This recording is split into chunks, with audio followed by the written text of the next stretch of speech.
Like a bad guy trying to catch me.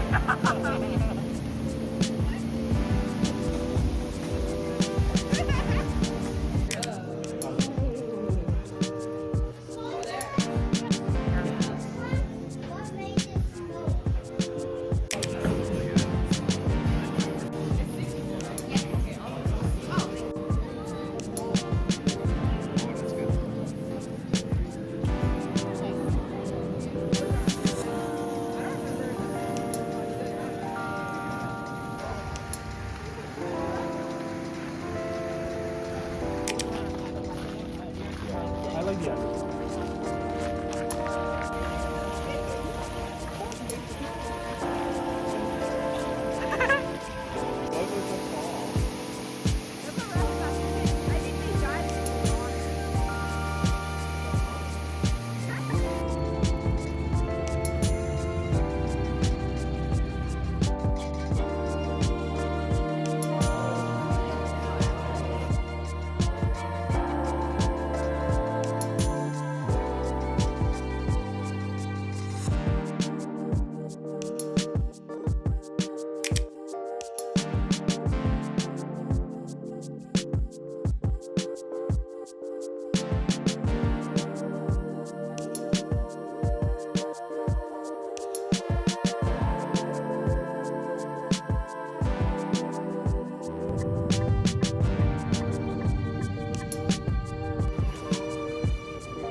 Hey guys, we just got back from a weekend trip to Seattle. It was such a fun and friendship-filled weekend. Like, my heart still feels full. I got to see just some good friends that I haven't seen in a long time. So anyways, our flight just got in at like 9 p.m. so we came home. I took a shower. I got a good amount of knitting done on the plane. Like, I was basically just knitting the whole flight. Granted, it was a very short flight, but here is where the top is at. I'm still working on the front panel. In terms of like sizing and everything and how it's looking, I'm really happy with it. I think it's gonna fit, which is the most important thing. And basically where I'm at is I've just completed like the top part of the armholes, and I'm about to start on the armhole increases, which will bring this part of the armhole out. I know that a lot of people who have made this top have said that the armholes were way too big and that they had to like do fewer rows for the armholes, but I happen to have like pretty broad shoulders, so I think it'll actually be perfect for me. But we'll definitely have to do another try on once the armhole shaping is done, because I don't know how much bigger it's going to get.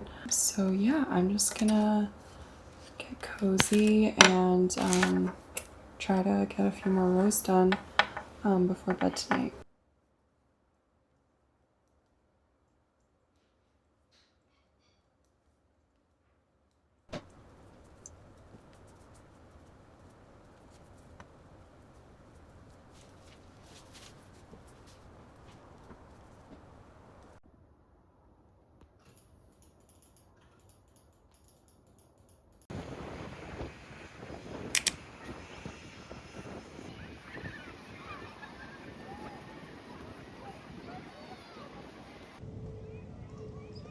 We're having a little bit of a day to ourselves in the city. I met up with an old colleague of mine for coffee this morning, just to catch up, which was really nice. Now I'm parked at Mission Dolores. I brought my lunch, I brought a picnic blanket, and it's been just so nice to enjoy the sunshine. I've seen lots of cute dogs, which is always a bonus. San Francisco and I have a little bit of a love-hate relationship, but on days like today, you just really can't beat it. It's absolutely gorgeous. The one thing that I miss about living in the city is the parks and green spaces. Like, that's something that we don't really have in South Bay, and I wish that I had taken more advantage of them when I did live in the city a few years back. Anyway, I've been knitting a little bit, done a couple more rows on the armholes, so let me turn you around and give you an update. Okay, so here's where it's at. I just have my other knit tank top underneath as a size reference, but as you can see, it's pretty much spot on. So I'm really happy with that. I think it's gonna fit really well because I like how this yellow one fits me. So far, I've done 6 out of the 9 armhole increases that are called for. So I might be eating my words from earlier and actually stopping a little bit earlier than what the pattern says for this size. I think what I'm gonna do is like start with a new ball of yarn and just basically do the same exact thing on the back. And then when I get home, I can try it on and just make sure that everything's fitting properly before joining and knitting up the rest of the body.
Hello, checking in at 12:09 a.m.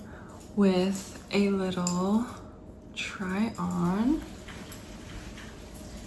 Here is what the top is currently looking like. I've been making slow and steady progress on the front and back panels, as you can see, and I'm about to join for the body, but I wanted to show you just what it's looking like right now. I think I'm going to leave it here because I am prepared for the fabric to grow a little bit during blocking.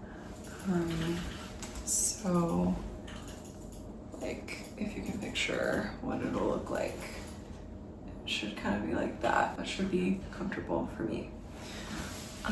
So yeah, I will check back in probably when I've started joining the body in the ground. Also, this was totally not intentional, but I have found that my cargo pants that I usually wear when I'm hiking are perfect for these try-ons because I got ball over in here, ball over in here, and now I don't have to worry about holding them or them rolling around everywhere while I'm trying to try on my finished knits. Okay guys, here's the situation. I have joined the front and the back panels, as you can see. Very exciting. But I had this realization last night. You know how I told you that because I didn't want the armholes to be so long, I did 3 fewer repeats of the armhole shaping. So like this part from here to here where it's like curved. So instead of taking the length from the straight part, I took it from the curved part. And I was like, oh, what's the difference really? Like, it's fine either way. But I realized that the reason that if you wanted to do fewer rows, you would do fewer in the straight part before you get to the increases is because if you do fewer increases, then the body of the top will be narrower. Like, does that make sense? So like the more increases you do, the further out this part goes on each side.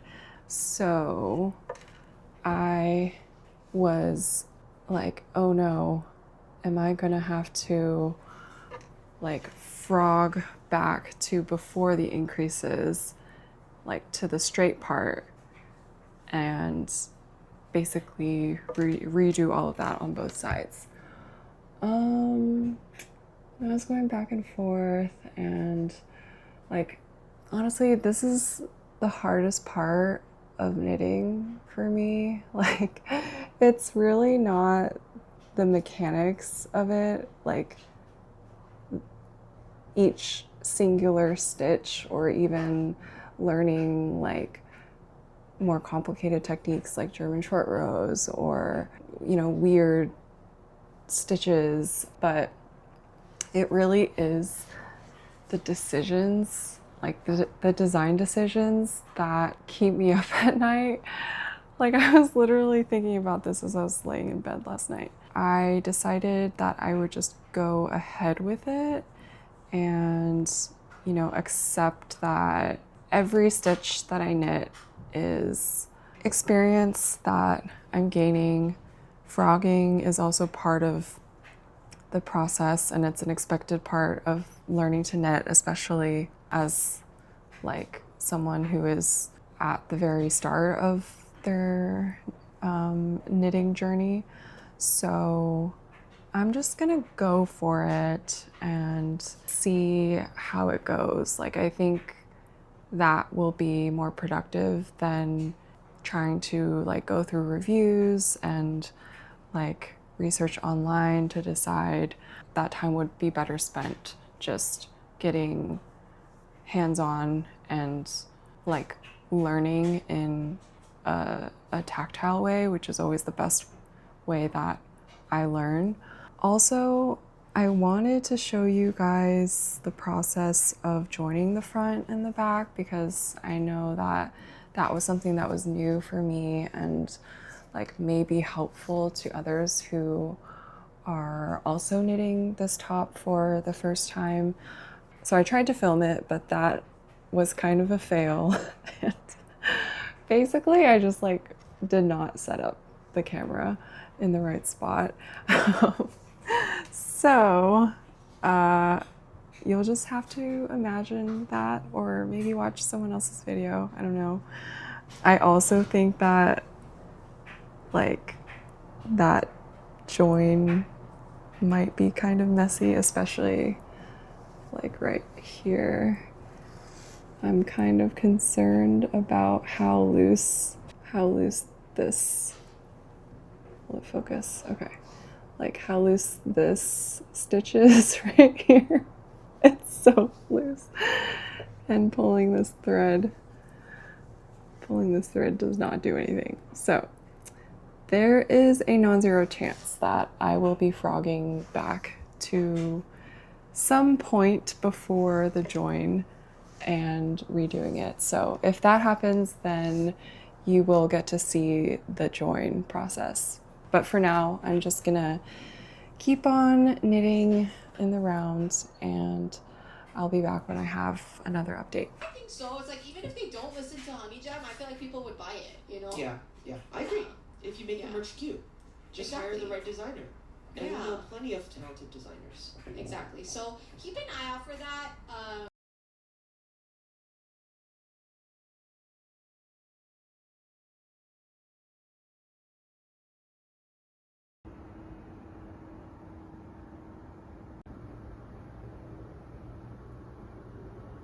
It's a brand new day and we are sat on the floor of my office, as one does. And do you guys like my new knitting basket?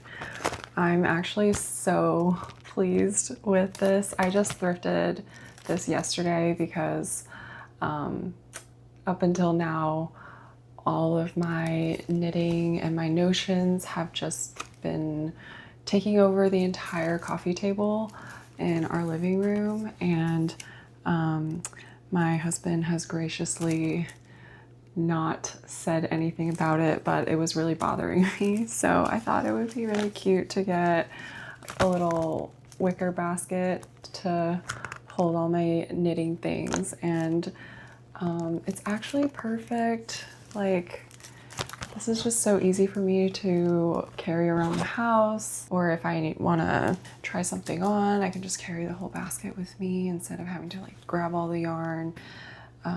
So yeah, highly recommend. For an update, after last night, I have made the executive decision that we are just going to send it.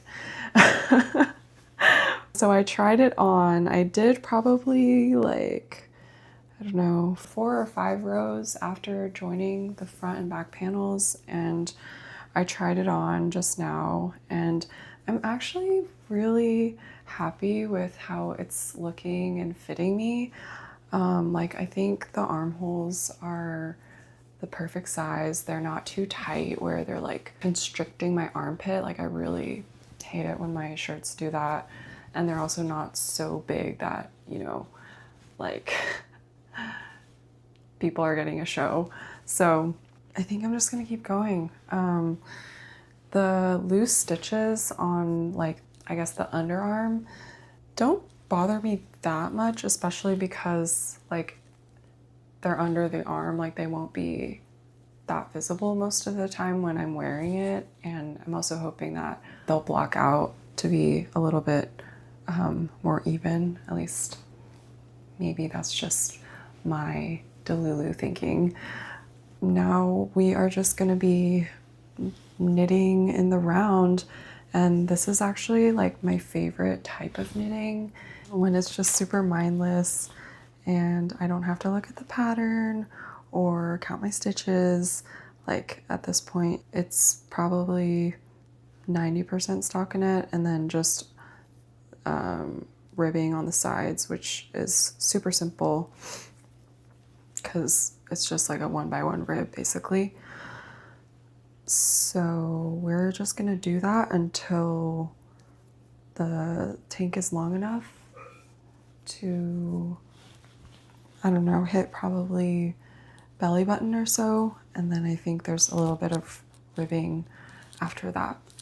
I feel like I still have quite a bit of yarn left. Like this is how much I have left.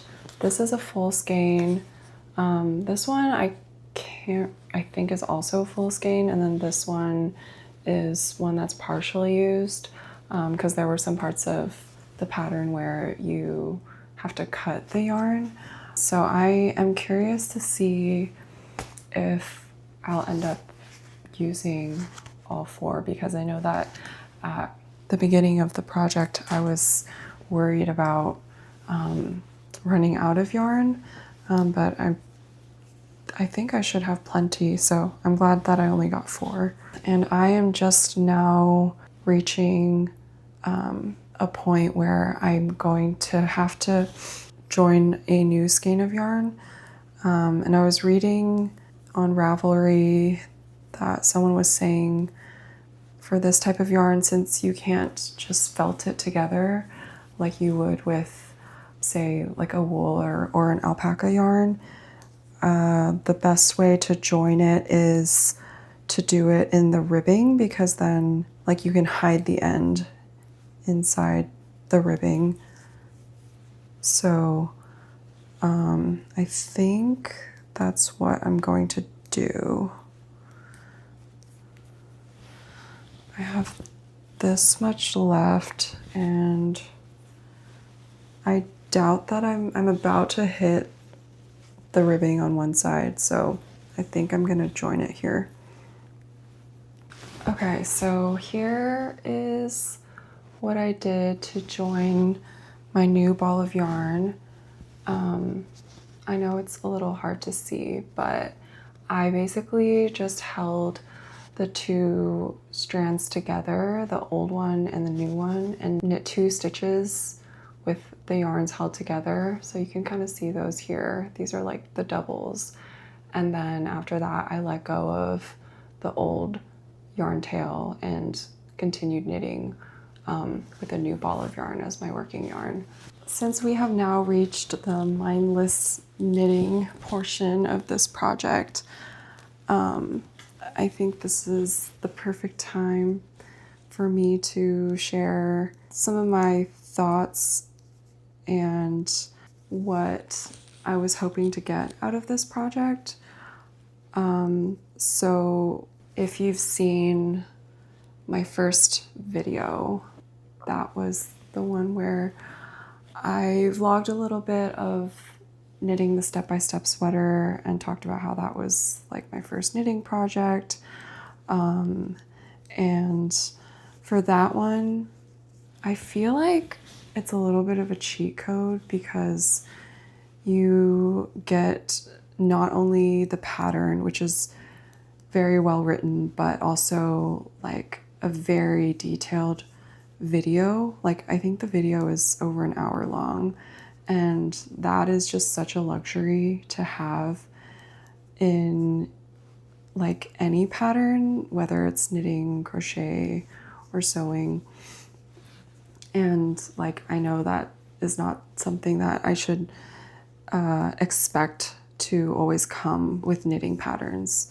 So my goal with the sabai top was to get through the whole project without looking up any videos or tutorials for this top specifically. Like I still, looked up videos for how to do various stitches or like knitting techniques, but I didn't look up or watch any videos like this where someone was actually knitting the top because I just wanted to see if I would be able to just go off of the pattern alone. And honestly, when I first downloaded it, it looked pretty intimidating because there were a lot of abbreviations, there was a lot of text, and I was just like, oh man, how am I gonna how am I gonna do this without, a visual aid? But after having gone through the majority of the pattern, it actually wasn't as difficult as I thought it would be. There were a couple of head scratchers, but for the most part, I was able to follow it by just breaking it up.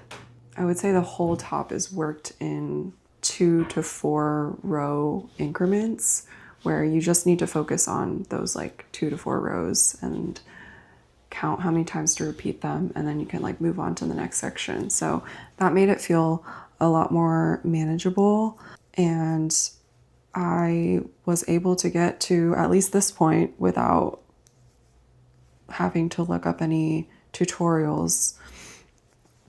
So I'm happy about that for sure. I know that also a lot of people talk about this yarn, the Sandnes garn. I can't tell if it's pronounced line or line. It's probably line. I heard someone saying that on an Instagram reel, but I've been saying line. But whatever it's called, I know people talk about how it's pretty splitty, and I can definitely say that has also been my experience. It really hasn't been that bad for me. I think it's just that I need to be a little more careful and precise with where I'm poking my needle through the stitch to make sure I'm not accidentally splitting the yarn, or if I do, it's pretty easy to use my needle to go back and fix it. But I did want to note that as a particular quality that is different from my last project, because the step-by-step sweater was knit with Drops Nepal, which is a wool and alpaca blend, and it is worsted. I think that's the word. It's twisted together, so it's much less prone to splits. Yeah, I think that this yarn definitely is not as forgiving as the very plushy, worsted wool yarn because of the fibers that it's made out of. You can definitely see any differences in tension, especially if you look at it up close. And my tension is definitely not perfectly even. This is maybe the most egregious. This side is a lot better and the holes aren't as huge. I think if I really cared and if I was really wanting to be a type A knitter, I would maybe go back and, try to troubleshoot why that's happening, why those holes are happening and how to make it look more even. But I don't know, I think with this top and maybe with knitting in general, I've made peace with the fact that nothing I make is going to be completely perfect. Even the step-by-step sweater had a few errors. There was one point where I ended up with the wrong number of stitches, and I had 2 fewer stitches than I was supposed to.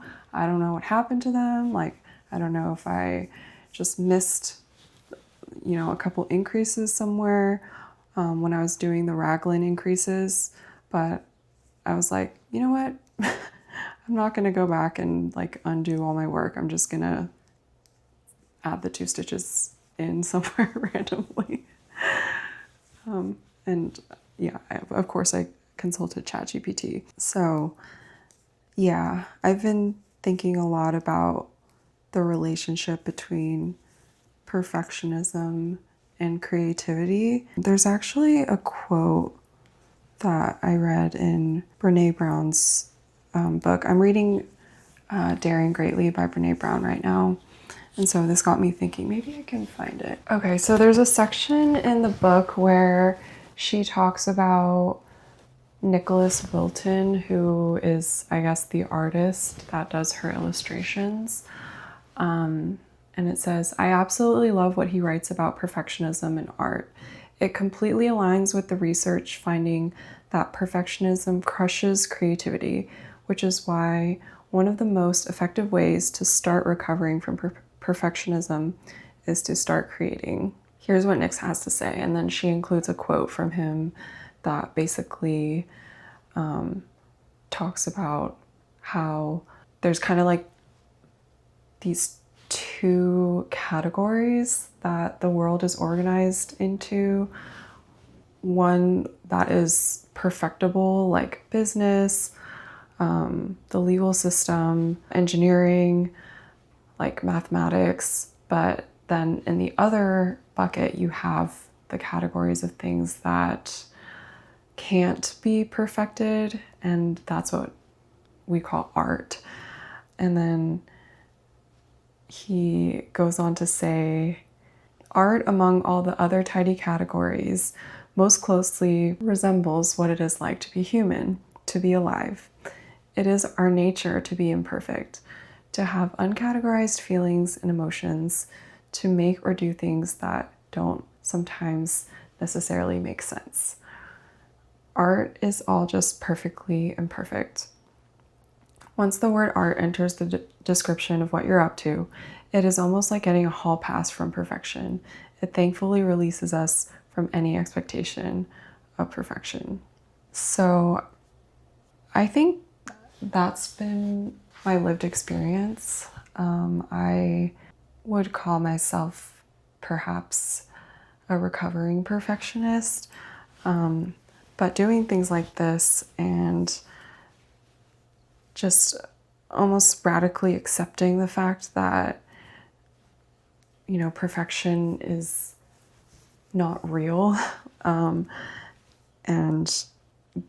like giving myself permission to just continue to create and continue moving forward despite knowing that, like, yes, I could have made things better or more perfect. There's just been a lot of freedom in that. So yeah, if you're someone who struggles with perfectionism, I would highly recommend just creating something, whether it's like knitting something or like watercolor or drawing. I seriously believe that it's true that creating is the antidote to perfectionism. And I think the reason that is, as I think about this more, is you're almost like rewiring your brain to realize that imperfect doesn't mean bad, and that there can still be so much goodness in something that you do or make that has mistakes or isn't perfect. And so then once you realize that, it actually gets easier and easier to keep going and to like build momentum in creating. And as someone who has allowed the fear of something not being perfect, or the fear that I'm not going to execute something perfectly, stop me from doing a lot of things, including like making videos, starting a YouTube channel. Like, that practice and building that muscle has just been honestly life-changing. And it's just been huge. So anyways, thanks for coming to my TED Talk. I think I'm gonna pack this up. I'm about to go meet my friend at a coffee shop. So I will see you hopefully when we have a little bit more length on this tank top.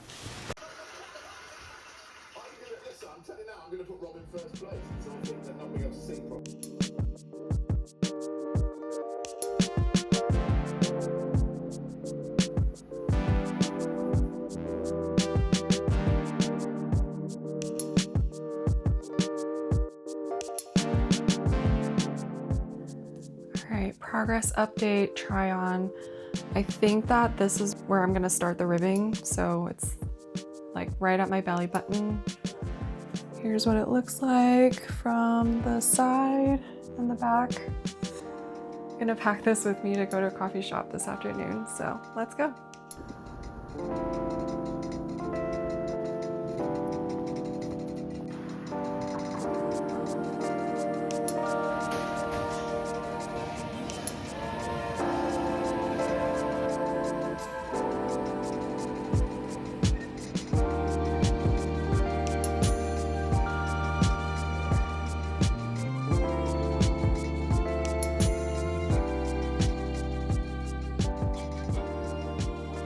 Why do I feel like I only work on this project when it's late at night? I don't know. Nighttime is for knitting, daytime is for sewing. Sorry, I don't make the rules. I just went and tried this on and I am not sure how I feel about it. I don't hate it, but I also don't love it. Some of my concerns are,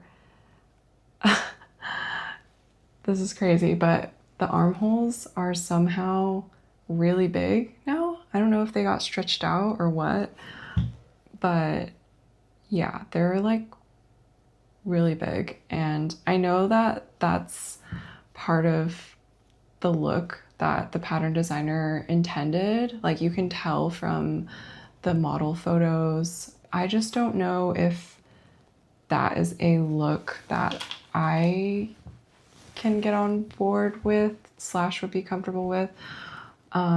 So we're gonna do something that has heretofore never been done on this channel or by me in general, which is we're gonna try a mid-project block. I don't even know if this counts as mid-project because I've reached the end of the pattern, but instead of casting off, I'm going to take my, what is this called? Like waste yarn and my darning needle and just transfer my live stitches onto this yarn because I really feel like, I don't know, I feel like blocking at this stage will give me some clarity on what to do next.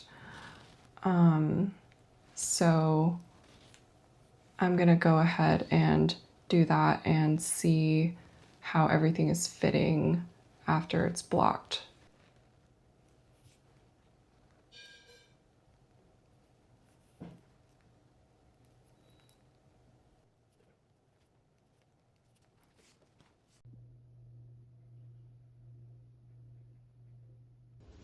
Gotta use it. Oh, look at that. Oh, I missed. That's right. I just got my hair cut today and my guy curled it for me. It's never gonna look this good again, so might as well take advantage and film a little bit. But I am so glad that I did that mid-project block. I feel like it gave me a lot of clarity on what I wanted to do with this top. It didn't stretch nearly as much as I thought it would. This seems like it's starting to become a theme. But yeah, I thought it was gonna grow a lot in length, and like these armholes were gonna get super crazy big, but I'm like, did they get smaller? I can't tell, but I think if anything they stayed the same, and I feel much better about how everything is laying on me. So I'm gonna keep the armholes, but I will be frogging back past like this bottom ribbing here so that I can add a few rows of length, because right now it is pretty cropped and I'm wearing like high-waisted shorts right now, so it's like it looks okay with these pants, but I want to be able to wear it with like all of my bottoms. Most of them are mid-rise, so I am gonna go ahead and do that. But other than that, I'm feeling good about it, about how it's fitting, and I feel like I will definitely be utilizing the mid-project block much more frequently going forward.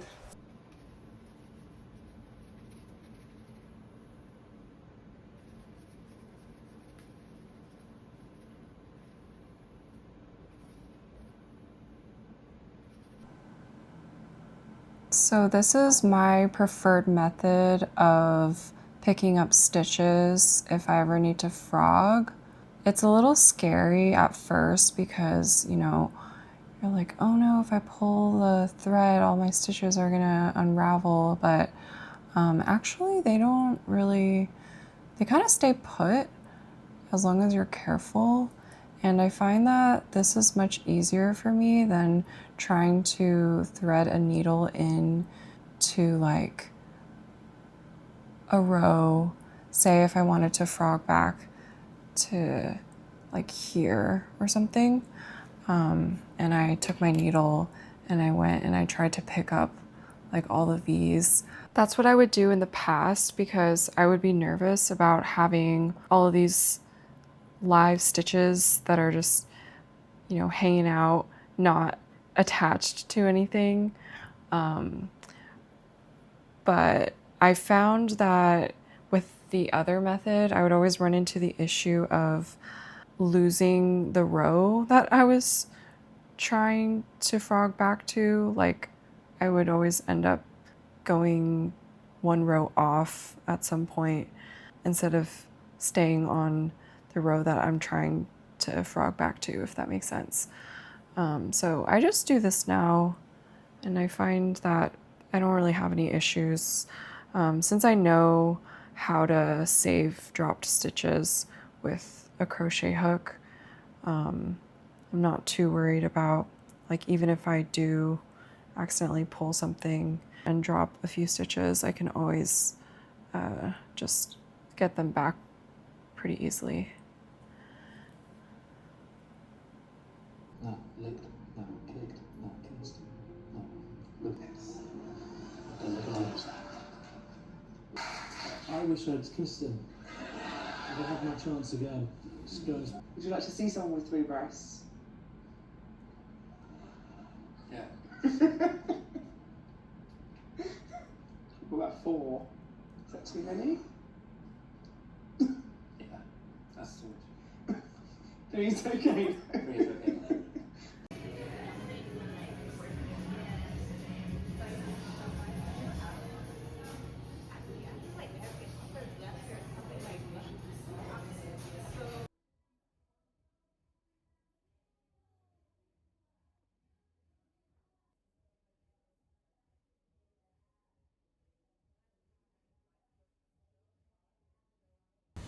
Good morning.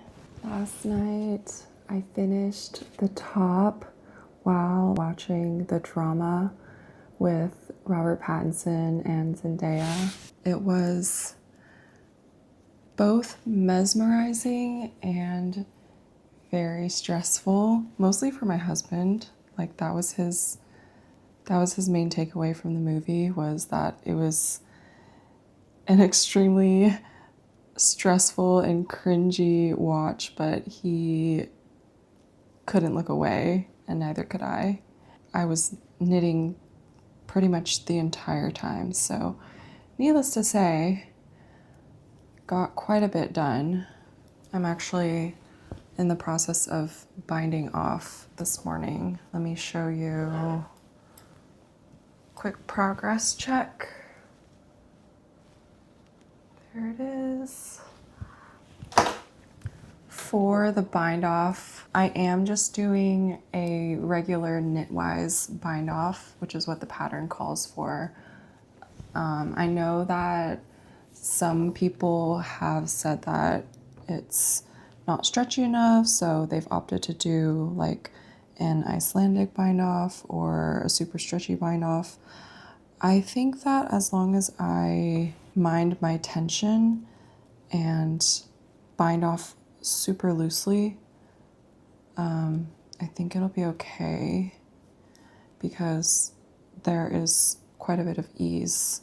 So yeah, that is what I'm doing. And here's what that bind off is looking like. I personally like the look that this creates. It looks like a crochet chain to me, and I like the finish on that. Oh, and I also forgot to mention that just to make sure my bind off isn't too tight, I went up a half size on my right hand needle. I think you can go up even bigger, like up to 2 or 3 sizes, but I chose to just go up from a 4.5 to a 5 millimeter. So I'm just gonna keep going and I'll meet you back. Oops. I will meet you back at beginning of round. Finished casting off. So I have a few ends to weave in, but I'll just try it on real quick. All right, I'm actually so excited. I think it's looking really good. The length is looking great. Okay, so I'm gonna go weave in all these ends and then block it. I probably won't film much of it because this video is already getting way too long. I think it's gonna be like an hour at this point. But there's the pre-block try on. It's done. What do you guys think? Okay, so the last clip that you guys saw was from 2 days ago when I finished knitting and blocking the top. Yesterday we had a bunch of social gatherings, so I didn't really have a chance to film, but the top dried in like less than 24 hours, so I was able to wear it out last night. And I'm really happy with it. I can already tell that I'm gonna get a ton of wear out of it this summer. I actually wore it to like a girls' dinner last night, and of course someone asked me like, oh, did you make that because we were talking about crafting and knitting? And I was like, yeah, I just finished it. And then she was like, oh my gosh, it looks like something from Oakenfort. And I was like, oh, thank you. Like, that's always the best type of compliment that I can receive as someone who makes their own clothes. Sometimes there's always a slight worry that is this gonna look too homemade, or is it gonna look like a little bit too rustic? So it's always fun when people tell me like, oh, that thing you made reminds me of this brand or whatever. Anyways, now that I have worn it out, I feel like this is just the perfect summer tank that I always like, the tank that I'm always looking for in my closet. I think I've mentioned that I have been wearing this one, and I use this one as a reference. People ask me a lot if I made this. Sadly, I did not. I thrifted it though, and when I first got it, it was like a lot longer. Like it wasn't as cropped and boxy, and so I just didn't reach for it very often. Like I think I wore it a couple times. I tried to like tuck it into my pants or like whatever bottoms I was wearing, but because it's so like it's pretty bulky, it doesn't really work. The tuck doesn't work with this material, and plus I don't like dealing with tucking and fiddling with that anymore. So I ended up cropping it.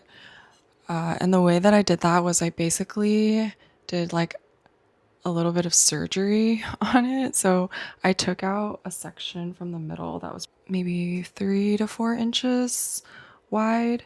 So I removed that, and then I took like a piece of the yarn from that section, and then I basically like did a type of stitch that blends in like pretty seamlessly with this knit stitch. I think this is a machine knit, so it's just like stockinette. And then ever since I did that, like I reach for it all the time. So that's kind of why I wanted to make this one, and I feel like this one is going to be even more versatile because it's like neutral, and I feel like it's just going to go with everything. And I also love the like this ribbing detail on the collar and the sides and the bottom. I feel like it just gives it a little bit of interest, a little bit of character, but in like a very subtle way. A couple of notes. So I measured the chest circumference after blocking, so like just now, and it was measuring almost perfectly to the circumference it was supposed to be, which is like 36 inches, right? But if you remember from a previous clip, I had made a pretty big adjustment to the pattern where for these armhole increases, I did like I think three fewer increases in the armholes. So like that's a pretty significant adjustment. So it's like, okay, how does that work out? If like I did that, it should be a lot more narrow, right? So it turns out that after all of that work that I did up front with swatching and re-swatching, my gauge is still off. So instead of 20 stitches per 10 centimeters, my gauge is measuring at 17 stitches per centimeter, or per 10 centimeters, which means that like my gauge is big. So now I'm like, oh my goodness, like maybe in the future I should just stop bothering with that whole process and just go with whatever needle size the pattern designer recommends, because this has happened twice now with the step-by-step sweater. I sized down and then like it ended up running small, and then vice versa on this one. So it's still a mystery to me, like why my gauge or my tension seems to be changing between swatching and like when I'm knitting the actual project. If you guys have any thoughts or ideas of why that's happening, I would love to know, because it is a little bit frustrating to feel like I'm doing the right thing and going through the necessary steps to have the garment turn out the right size, and then for that to just to like be irrelevant, I guess.